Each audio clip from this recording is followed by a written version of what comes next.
ஆண்டிக்கு கொண்டு வந்து கொடுத்தேன். இனிமே ஏதாவது கொடுத்தா எனக்கு வாங்கிட்டு வா. போடா. பொண்ணை புடிச்சு நின்னுட்டு இருக்காமா? இது நடு வீட்ல ஏதோ ஒரு பொண்ணை கட்டி புடிச்சிட்டு கூத்தடிச்சுக்கிட்டு இருக்கான். ஆமா, நாங்க விளம்பா எப்படி கட்டி புடிச்சு நிக்கிறான் பாருங்கம்மா. என்ன கரு சும்மா சும்மா திரும்பிட்டு இருக்கா. இதான் கட்டான போஸ். அப்படியே நில்லு. நீ நில்லுமா. மா, இதுதான் இந்த மாதிரி படிச்சவனா இருக்கணும்ன்றது. ஒரு பொண்டாட்டி கண்டவனை கூட்டிட்டு வந்து நடு வீட்டுல நிக்க வச்சு எங்க போன இந்த டேய் விடுடா. அத்தை, அது எங்க பூக்கடைக்கு நெட்ல போட்டோ எல்லாம் மீனா,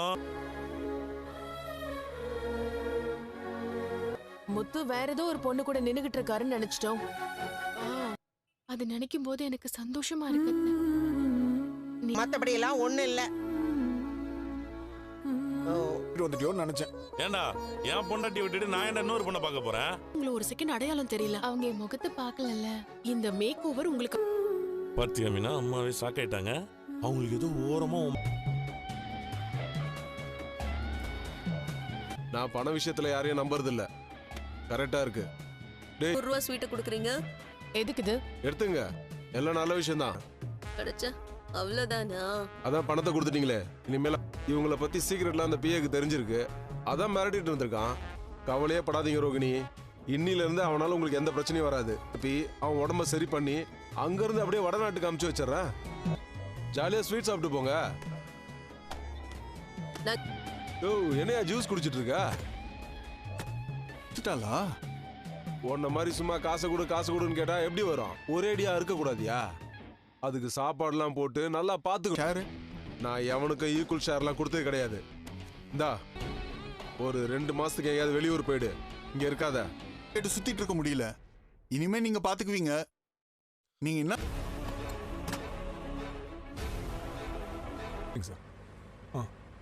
பாத்தியா ரோகிணி, ஒரு சப்டீலர். நீ வந்து பெரிய ஆர்டர் வாங்கியிருக்க மனோஜ். அதனாலதான் இது எல்லாமே. குடு குடு குடு குடு. இரு நான் ஸ்பீக்கர்ல போடுறேன். ஸ்பீக்கர்ல போடு. நிறைய சப்டீலர்ஸ் வந்திருக்காங்க இல்லையா? ஆமா சார். நான் சென்ட் பண்றேன். அந்த விஷயமா பேசத்தான் கால் பண்ணேன். லெவல்ல ஒரு ஆட் பண்ணோம் சார். ஆனா இப்போ அந்த அளவுக்கு என்கிட்ட பட்ஜெட் இல்ல. உங்க ஷோரூமுக்கும் ப்ரமோஷனா இருக்குமே. Super sir. ஏதாவது ஹீரோயின்ஸ் பார்க்கலாமா சார்? தீபிகா படுகோனே, ஆலியா பட். இப்பெல்லாம் கம்பெனிஸோட ஓனர்ஸ் தானே விளம்பரத்துல ஆக்ட் பண்றாங்க. ஃபேமிலியை வச்சு தான் நான் ஒரு ஆட் ஃபிலிம் பண்ண போறேன். எங்க ஃபேமிலி? சில நான் ஹீரோ மாதிரி இருப்பேன்னு என் ஒய்ஃப் அடிக்கடி சொல்லுவாங்க. ஆனா நீங்களும் நினைப்பீங்கன்னு தெரியாது சார். என்ன சார் ஒரு ப்ராடக்ட். சோ அத வாங்கும்போது ஃபேமிலில இருக்க அதே மாதிரி பணக்காரங்களுக்கு மட்டும் இல்லாம அப்படி ஒரு ஐடியா என்கிட்ட இருக்கு.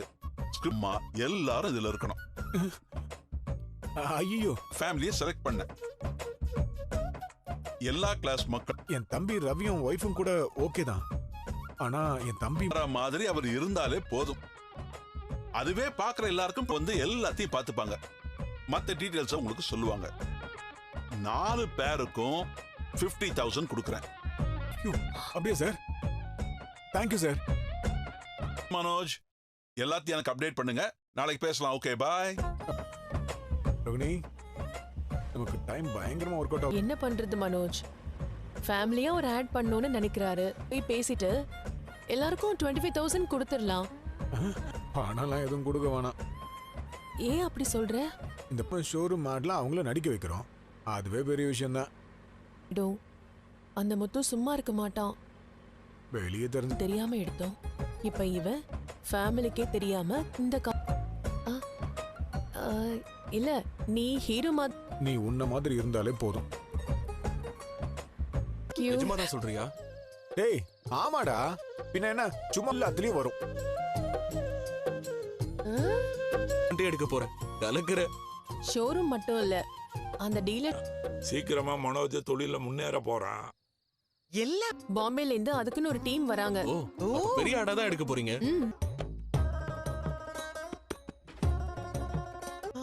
நம்ம எல்லாருமா? ஆமாப்பா, சந்தோஷி சார் நடிக்கணும்னு சொன்னா எப்படிரா? டேய், இந்த நடிகர் ஃபேமிலி தான் இதுல நடிக்கணும்னு ஸ்ட்ராங்கா சொல்லிட்டாரு. அவங்கள நாம சேல் பண்றோம். சோ எல்லா ஃபேமிலிஸையும் அட்ராக்ட் பண்ற மாதிரி ரொம்ப பிடிச்சிருச்சு அங்கிள். நம்ம நடிச்ச ஆட்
ம்